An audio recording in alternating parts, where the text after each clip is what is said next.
الحمد للہ وکفا وسلام علی عبادہ الذین اصطفیٰ اعوذ باللہ من الشیطان الرجیم بسم اللہ الرحمن الرحیم لئن شکرتم لازیدنکم صدق اللہ العظیم۔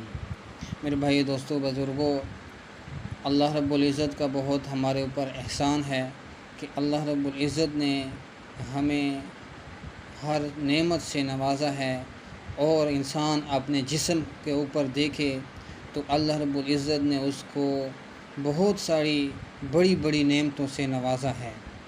تو انسان کو بھی چاہیے کہ جب اس کے اوپر کوئی تکلیف آئے تو وہ اس کے اوپر صبر کرے، کوئی نعمت ملے تو اس پر اس کو شکر کرنا چاہیے۔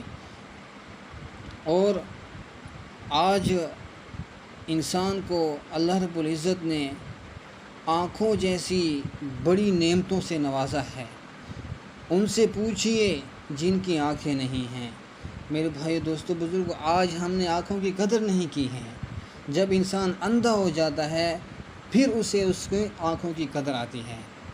آج انسان کو اللہ تعالیٰ نے بولنے کی نعمت سے نوازا ہے، آج وہ اس کی قدر نہیں کر رہا ہے۔ جب وہ گھنگا ہو جاتا ہے یا وہ ان گھنگوں سے جا کر پوچھو جن کی زبان کے اوپر فالج کا اٹیک ہو جاتا ہے اور زبان لڑکھڑا جاتی ہے اور وہ ایک لفظ بنا کر باہر نہیں لا سکتے ہیں، پھر انسان کو اس کی قدر آتی ہے۔ یہ اللہ تعالیٰ کی بہت بڑی نعمت ہے، اور اللہ رب العزت کی یہ جو زبان ہے ہم اس سے بولتے ہیں، یہ بھی اللہ تعالیٰ کی بہت بڑی نعمت ہے۔ اور اس بول پر جو ہم بولتے ہیں، اس بول کے اوپر جو ہم اپنے منہ سے نکالتے ہیں، دوسروں کو سنواتے ہیں، اس سے ہمارے بول کے اندر ایک قسم کا بہت بڑا زہر ہوتا ہے جو اگلے کے دل کے اوپر پڑتا ہے اور اس کو تکلیف ہوتی ہے، اور ہم بول رہے ہوتے ہیں اور ہمیں معلوم نہیں ہوتا ہے کہ ہم کیا کہہ رہے ہوتے ہیں۔ ہمیں یہ بھی پتہ نہیں ہوتا ہے کہ ہمارے بولنے کی وجہ سے اس کے دل کے اوپر کیا گزری ہوگی۔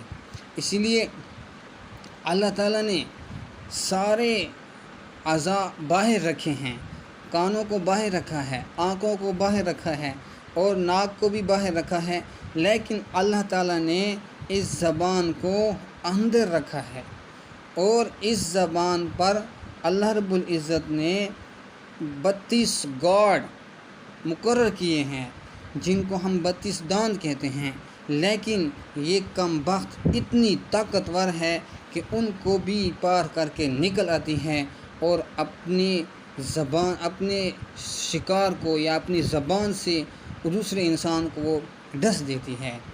اور مزید اللہ تعالیٰ نے 2 ہونٹوں کے ذریعے سے اللہ نے ان کے اوپر 2 قلعے مقرر کر رکھے ہیں، لیکن پھر بھی یہ باہر آ جاتی ہیں۔ مطلب یہ ہے کہ اللہ تعالیٰ نے اس زبان کو ایک بکسے کے اندر بند کر دیا ہے، ان سب کے باوجود پھر بھی یہ ڈستی رہتی ہے۔ حضرت معاذ بن جبل رضی اللہ تعالیٰ عنہ جا رہے تھے، آپ صلی اللہ علیہ وسلم نے فرمایا، میں تجھے ایسا کام بتاؤں جس کام کو تو اگر کرے گا تو آپ کی ساری نیکیاں محفوظ ہو جائیں گی، آپ کے جتنی بھی ثواب کے کام ہیں، جتنے بھی آپ نیک عبادات کرو گے وہ ضائع ہونے سے آپ کی بچ جائیں گی۔ انسان نیکی تو کرتا ہے لیکن پھر اس کو ضائع کر دیتا ہے۔ اصل مقصود یہ ہے کہ نیکی کر کے، نیکی کو بچا کر کے اللہ کے سامنے پیش کیا جائے، یہ اصل مقصود ہے نیکی کا۔ اور اللہ رب العزت نے بھی فرمایا ہے، جو نیکی کرے اور اس کو بچا کر میرے پاس آئے تو میں اس ایک نیکی کے بدلے میں پھر اس کو 10 نیکیاں دوں گا۔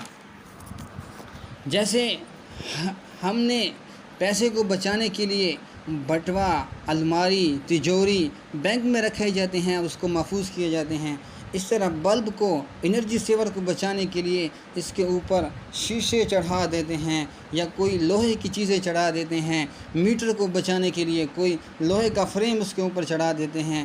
ایسے ہی ہمیں بھی ان نیکیوں کو بچا کر اللہ تعالیٰ کے سامنے لانا ہے، اور پھر اللہ رب العزت ایک نیکی کے بدلے میں 10 نیکیاں دیں گے۔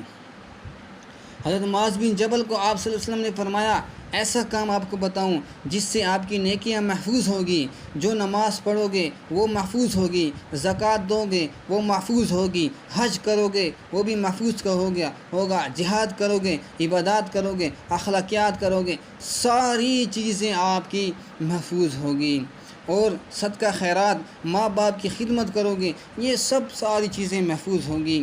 حضرت معاذ بن جبل رضی اللہ تعالیٰ نے عرض کیا ضرور یا رسول اللہ صلی اللہ علیہ وسلم، ہمیں بتائیں کہ وہ کون سا عمل ہے۔ آپ صلی اللہ علیہ وسلم نے دائیں ہاتھ کی شہادت والی انگلی سے اور انگوٹھے سے اس زبان کو پکڑا اور پکڑ کر اس کو باہر نکالا، پھر آپ صلی اللہ علیہ وسلم نے فرمایا اے معاذ اس زبان کو قابو میں رکھو، اے معاذ اس زبان کو قابو میں رکھو، تیری ساری نیکیاں محفوظ ہو جائیں گی۔ حضرت معاذ رضی اللہ تعالیٰ عنہ نے عرض کیا یا رسول اللہ، کیا زبان کے بولوں کی وجہ سے انسان کا نقصان ہوتا ہے؟ آپ صلی اللہ علیہ وسلم نے فرمایا اے جبل کے بیٹے معاذ، انسان کو منہ کے بل جہنم میں پھینکنے والی یہ زبان ہے، اور زبان کے بول ہی تو ہیں اور کیا چیز ہے۔ اس لیے ہم نے اپنی زبانوں کو کنٹرول میں کرنا ہے، جس کی زبان آزاد ہوگی اس کا دین برباد ہوگا۔ اس لیے ہمارے نبی کی سنت ہے صلی اللہ علیہ وسلم کی کہ اکثر آپ صلی اللہ علیہ وسلم خاموش رہتے تھے، اور صحابہ کو یہ تمنا ہوتی تھی کہ کوئی دیہاتی آئے اور بلا جھجک آپ صلی اللہ علیہ وسلم سے سوال کرے، آپ صلی اللہ علیہ وسلم اس کا جواب دیں، اور اس جواب کو سن کر ہمیں بھی کچھ فائدہ ہو جائے، ہم بھی آپ کی آواز کو سن لیں۔ اور آپ صلی اللہ علیہ وسلم اکثر خاموش رہتے تھے۔ زیادہ بولنا کمال نہیں ہے، نہ بولنا، خاموش رہنا کمال ہے۔ اس لیے ہمیں بھی چاہیے کہ ہم اپنے زبان کے زہر کو دوسروں کو تکلیف دینے سے بچائیں۔ پہلے یہ سوچیں کہ ہم نے کسی مسلمان بھائی کو اپنی زبان سے تکلیف تو نہیں دی۔ غالباً حضرت علی کا قول ہے کہ تلوار کا زخم تو بھر جاتا ہے لیکن زبان کا زخم نہیں بھرتا ہے۔ اسی لیے ہم بھی اور اپنے گھر والوں کو بھی اور دوست احباب کو بھی یہ نصیحت کریں کہ ہم اپنی زبانوں کو کنٹرول میں رکھیں، اور اپنی زبان سے اور ہاتھ سے کسی مسلمان کو تکلیف نہ دیں۔ اقول قولی ھذا واستغفر اللہ۔